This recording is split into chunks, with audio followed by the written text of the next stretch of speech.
Small acts add up to enormous achievements. We've just been listening to US President-elect Joe Biden there. Well, for more on that, let's cross straight to Ray Suarez, who is in Washington, D.C. Well, hello, Ray. So you've been listening to Joe Biden there, and he's promised to get the U.S. back to normal. Bring us up to date on how Joe Biden is planning to do that.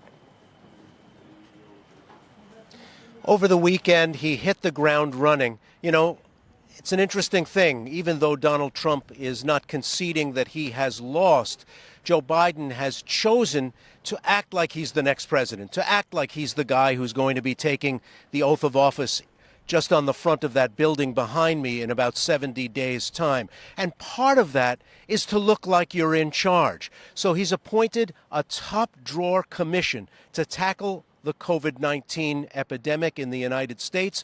It includes some of the biggest names in American medicine, some of the best known heroes from earlier pandemics and health threats, and also, as if he had anything to do with it, congratulated the team from Pfizer who have gone ahead and developed what looks like a very promising vaccine to fight this pandemic. Donald Trump has not conceded. Donald Trump is acting as if he's the guy who's going to take the oath of office there in just over 2 months.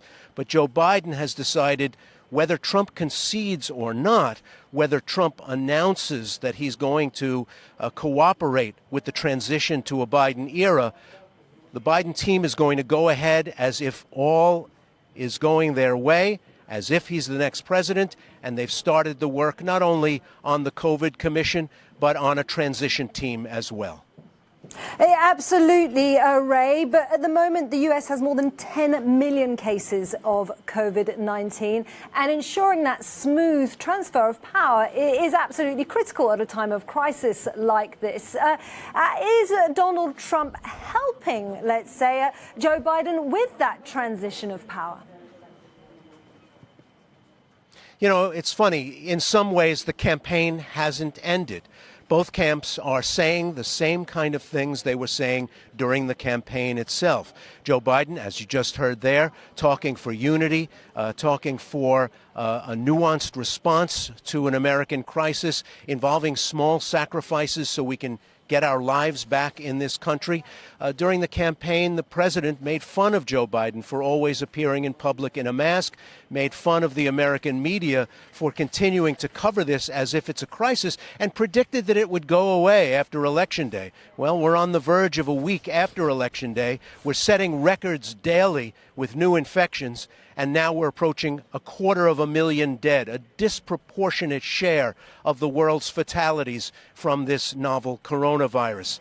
It is hard to know what happens next because Donald Trump is still in charge. He's going to be running the U.S. government until January 20th. His vice president, Mike Pence, is the leader of the coronavirus task force coming out of the current White House.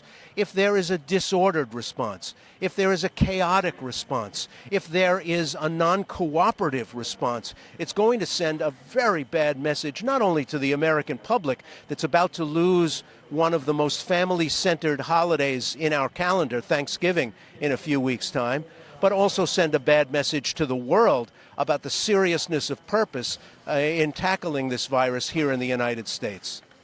Okay, well, Ray Suarez for us in Washington, many thanks.